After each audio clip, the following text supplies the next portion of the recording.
Okay, so I've just received a message that it's all working well from the other side, so we will proceed this morning. It is morning. It's 3 o'clock, just after 3 o'clock in the morning here in New York, just after midnight, where Richard Falk will be joining us as well. So good morning to all of you in Sarajevo. Good day to those following from around the globe, and our greetings and solidarity to our sisters and brothers in Palestine this morning. We're thinking of you this morning and every day. I'm Craig Mokhiber. I'm a member of the steering committee of the Gaza Tribunal, and I'm co-chair with Richard Falk of Chamber 2 of the Tribunal. Yesterday, Chamber 1 was about the law. Tomorrow, Chamber 3 will look at ethical and philosophical considerations. But today in Chamber 2, we'll look at the international order as it is and as it should be. Because the stage for the genocide in Palestine is not limited to the lands of occupied Palestine alone. There is as well an international context, a context of international politics, of international relations, of international law, and of international institutions. Part of the international sphere has been a place of important resistance to the crimes of the Israeli regime. But others have been a place of shameful silence and even complicity. That which we call the international system is a complex construction of states and observers, of norms and treaties and protocols and institutions and courts and processes and people, all purported to serve the cause of international order, of international cooperation, of international law, peace and security, and human rights. But what can we say of an international system that declares a norm-based order and yet defers to raw geopolitics and abusive power at virtually every critical moment? What can we say of a system that declares laws but denies enforcement? What can we say of an international system that speaks of human rights but allows a live stream genocide to rage on day after day, week after week, month after month, and now year after year? What can we say of an international system that claims to uplift the principles of self-determination, to oppose the scourge of racism, and to reject colonization, and yet facilitates settler colonialism in Palestine, endorses ethno-supremacism, and tolerates a brutal apartheid regime decade after decade? What can we say of an international system that speaks of equality and the rule of law, and yet grants an exception to one oppressive, deeply racist, and fundamentally violent regime? And what can we say about a system that refuses to call a ceasefire, to mobilize protection, to hold perpetrators to account, or even to name the crime out loud? Genocide. Genocide. Something is very wrong.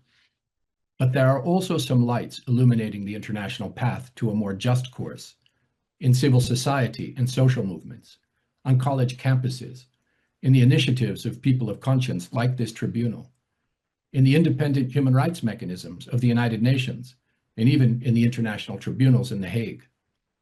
Today in Chamber 2, we will hear from experts and witnesses that will help us to unpack these issues, with presentations on the impact of political realism and geopolitics on Palestinian freedom, the political economy of genocide in Palestine, including Nakba and the struggle for decolonization, starvation and the accountability gap, ecocide in Palestine, and the horror of physically disabling tactics. After a short break, we'll hear expert testimonies from a truly distinguished international panel. And then we'll look at the deficiencies in the formal international order, including the role of the United Nations, the courts, and wider global society. Next, after a discussion on ideas for an alternative jurisprudential paradigm and the role of people's tribunals, and then a final session on civil society activism and social movements, including Sumud, steadfastness, and the struggle against Palestinian erasure, activism in North America, the relevance of the South Africa anti-apartheid experience, and the criminalization of student protests. We will then end the session with an open discussion on all Chamber 2 issues before concluding for the day. Let me now pass the floor to my co-chair for this chamber and the distinguished president of the Gaza Tribunal itself, Professor Richard Falk. Richard, over to you. And I believe you're muted, Richard.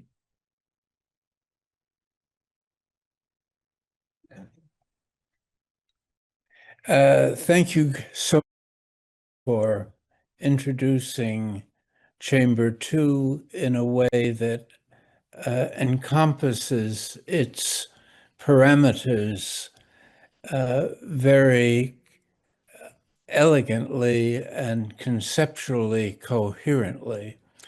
I just want to add a few reflections that pose some of the difficulties that complicate the way in which we perceive the role of law and morality and justice, as well as the performance of international institutions, especially the UN. And to try to understand that there is a kind of fundamental contradiction between what the Charter of the UN promises and what the organization actually was constructed to do. It was built on the premises of an ideology of the winners in World War II constructing a system that preserved their dominance and yet made a pretense of breaking with the geopolitical past and creating a future premised on war prevention and respect for law and morality. And I think the fundamental explanation of what has emerged as this central tension is the persisting prevalence of what might be called an ideology of political realism that at its core continues to believe that security and strategic interests are best pursued on the basis of military power, or what some have called hard power to distinguish it from statecraft. And that hard power helps us understand why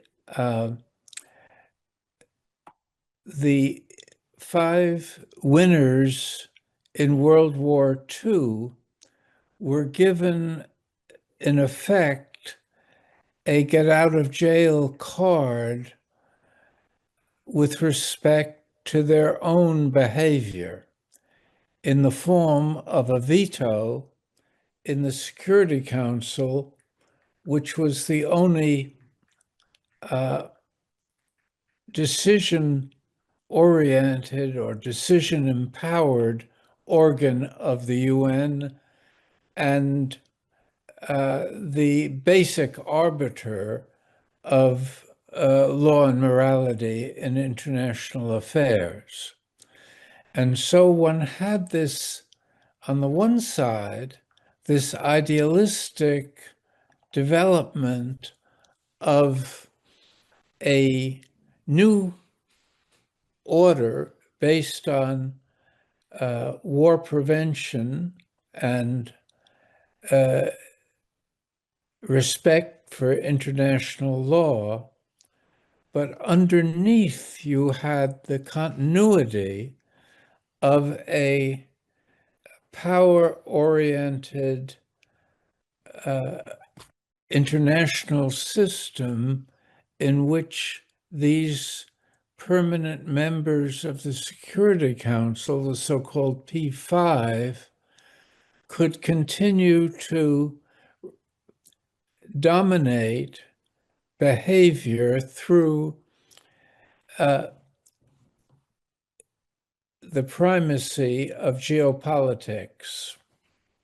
That is, geopolitics, the discretion to pursue strategic interests, overrode any clash with law and morality.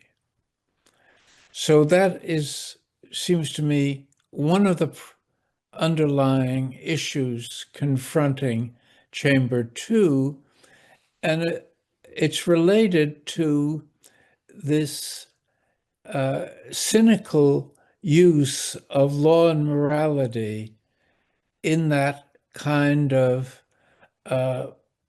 framework, so that for the political realists that make foreign policy for the dominant countries, law and morality is something that is ignored whenever it clashes with strategic interests, as illustrated by the Gaza ordeal. And its use is primarily as a policy instrument of state propaganda against adversaries. So we see one set of reactions to what took place in Ukraine, where law and morality were mobilized at the international level with great piety, because this was an adversary of the NATO Western powers. And the same sort of approach outside the UN context was used to demonize what China was accused of doing in Xinjiang province to the Uyghur minority. And one has to contrast that with the reaction of the liberal democracies to Israel's genocidal assault on the population of Gaza and its more generalized pattern of lawlessness in the administration of occupied Palestine. So what law and morality are reduced to in the war-peace context is a system of hypocrisy that is exhibited through a pattern of double standards, one standard for adversaries, another one for allies and one's self. And this undermines the regulatory authority of law and morality within the international order. And I think it's in that context that a people's tribunal is seeking to rehabilitate law and morality and justice as a way of clarifying adherence and its potentialities to the promise of the UN Charter and especially its preamble.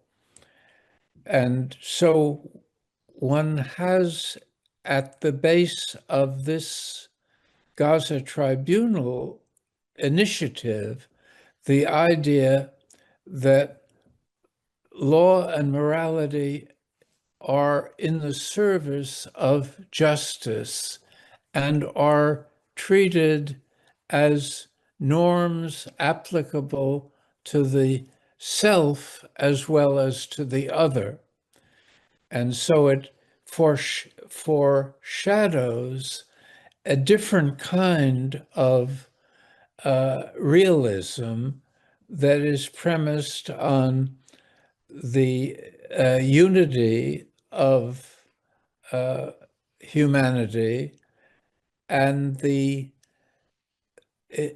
essential imperatives of cooperation in this era to cope with the global challenges ranging from the catastrophic dangers of nuclear war to the problems of global climate change and the issues associated with migration and severe violations of human rights.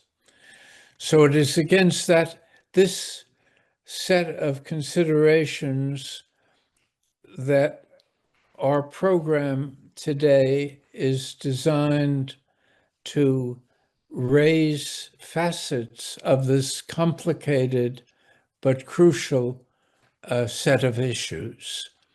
And it's now possible that we can begin the program by starting with its first set of presentations.